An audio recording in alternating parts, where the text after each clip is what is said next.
YouTuber Videogamedunkey starts game publishing company Bigmode, also known as his plan is for indie game publishing company. Videogamedunkey is a popular video game reviewer, very true. 7.2 million subscribers, 11 years of YouTube videos, almost 1 million followers on Twitch.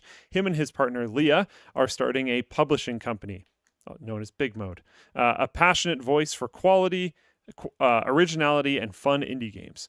He's also asked for indie studios to apply. The form asks mostly standard questions, but there's a box to tick at the bottom to confirm that your game doesn't include NFTs, crypto, or blockchain technology, and there is elsewhere on the site where it says that they are not interested in those as well. The online community has had some opinions. There's been a lot of people weighing in on this, which is pretty interesting. Danny O'Dwyer from NoClip says, among many other things, including things that are slightly more positive, like wishing them good luck and stuff like that, if I remember correctly. There is one quote, though, in his many tweets where he says, "We got to drop the naive shtick that having opinions on games is a qualification for understanding just about anything about development." And I will add in square brackets, or publishing. Rami Ismail, which I hopefully pronounced that correctly, Vlambeer co-founder, says, if what a publisher has proven is money and a YouTube channel, assume the worst case scenario for your business considerations. They might F up those, and thus the game might never ship or not be supported. I will also say that, again, in the expanded portion of his tweets, there was more positive notes, and he mentioned that a way kind of around this is to ask for more money until the publisher is more proven, which seems pretty reasonable. Flambeer's been around for a while. That probably comes from knowledge and experience. You put the thing in front. The Celeste developer, Noel Berry, hopefully I'm saying that right as well. Noel is pro Dunkey. I don't have exact quote from the tweets, but you can look them up. And then Mike Rose, who I don't remember. I think he started a publisher. Here, I've got it up. 3 different huge YouTubers, not Dunkey, asked for calls with me in the last 18 months saying they're starting their own publisher and could they get some advice. So pretty sure we're about to see an influx of I could do that YouTubers having a pop at publishing. Yeah. Yep. It's interesting. It's very interesting.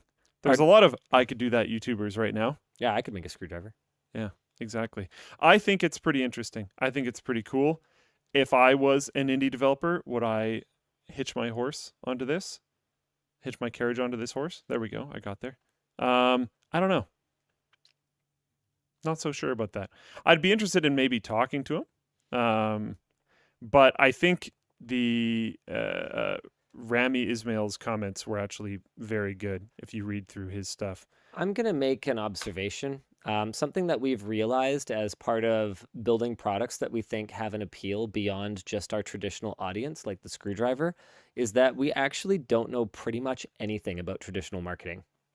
We have our marketing arm built in to our company because it's like the videos, and it is crazy powerful, super powerful, to the point where, almost anything else just feels like this tiny drop in an infinite bucket by comparison, just utter waste of time. But lots of companies, billion-dollar companies, do not market themselves via just making their own YouTube videos, obviously.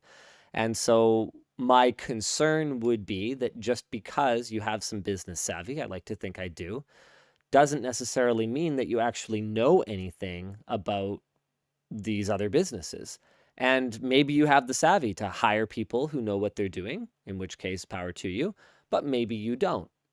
And maybe you don't have that expertise when it comes to HR and business management. And I don't know Videogamedunkey. So I'm this is all just me speaking from my own experience and talking about how my own expertise in one area does not necessarily translate to another. I do know that Dunkey making videos about games has really springboarded those games in the past. I do think that they were often fantastic games, which is why he made the video about them. And they probably would have done pretty well without that. But there have also been indie games out there in the past that have not really made it that I think were really good and Yeah. just didn't make it because the word just didn't get out far enough. Apparently, the Celeste developer specifically brought up that Dunkey discovered their game during development and made a very early video that greatly helped their sales.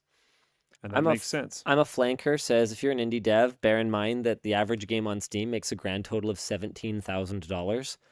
So the risk if you aren't picked up by a mainstream publisher, I don't know, it kind of devolves here. Yeah, I guess it's big. So maybe the influencer could do better than $17,000. I mean, almost certainly, I guess. So then it's Danny O'Dwyer says some stuff that I think is pretty interesting. Where is it? Give me one sec. I don't know where his comments were. I thought it was Danny that said it.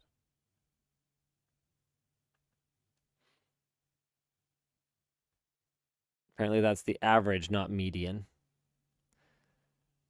Yeah, so that's scary because that includes games that, make tens or hundreds of millions of dollars. Yeah. Well, think about like Barrow. There's a lot of junk on Steam. Yeah. Okay. No offense, Barrow. Barrow 2020. Yeah. It's mine and Luke's favorite game. Yeah. Let's see if we can sell $17,000 of Barrow 2020. At the price, I think literally all of you would have to buy it. It's so cheap. Danny talks about some of the things that video game publishers have to do. I think it was Danny. I don't know. Maybe it's someone else. I don't want to put words in his mouth. I can't find the tweet right now, so disregard. But someone made tweets talking about some of the things that video game publishers have to do and how he questions the ability/experience of people that haven't ever done it before. Yeah. And basing the entire publisher thing on Dunkey's knowledge and experience with games and also his YouTube channel is a lot. When there's other things that publishers do, like if I remember correctly, it's like finding QA, getting localization support, getting certain deals from different platforms like consoles and stuff. Like if I would expect my publisher to help me with like music licensing potentially. Like I would expect them to make connections for me. There's more stuff to it traditionally than just some input, which could be really good, sure, and also being able to advertise it effectively through the YouTube maybe channel. A smarter way would be for Dunkey to like, and I've never watched one of his videos. I take this for what it is, but maybe a less all in, angle would be to find, say you're looking for indie game projects to like invest in, be more of like a kingmaker, like a connection maker. Help people get from the point of having like a really good concept to getting on board with a more traditional publisher. I don't know. If I had to guess, I'd say it probably comes from a good place. Like I'm sure there's problems in the indie publishing space, and maybe he's trying to solve them, but maybe there are other ways that could be done. I mean, who knows? Maybe 5 years from now, they're going to have a bunch of, really amazing indie games published and they're going to absolutely crush it, but I just don't know. Maybe, yeah. Well, Barrow is $7.50 now. Don't buy it for that. I think Luke and I bought it for way like too $1. expensive. I'm pretty sure it was $1. Yeah, don't spend more than $1 on Barrow 2020. We bought it as a joke because it was $1. $7 is a little bit more than a joke. What was I going to say? Yeah, I don't know. I do think that there has been a lot of comments made externally without a ton of comments made from Dunkey. The site's up and there's a video and that's it. He hasn't responded to anything. Maybe I know him and his partner Leah started it. Maybe there's more people there. There's a talent search on the website that says they're hiring people. It does say that they're hiring people involved with making games, not necessarily hiring people involved with publishing. But like, I don't know. I wouldn't write it off yet. Dunkey's been around for a long time. I'm sure this isn't just like, stupidly made. I'm sure there's a little bit more thought process to it. Hope so. We'll see though. I don't know. The website does obviously feel very early on. The fact that they have a tab for games already, even though they launched like now, is Optimistic. yeah. Takes a while to make things, Okay. Yeah, Conrad from the Floatplane team says, I have total faith in Dunkey. All right.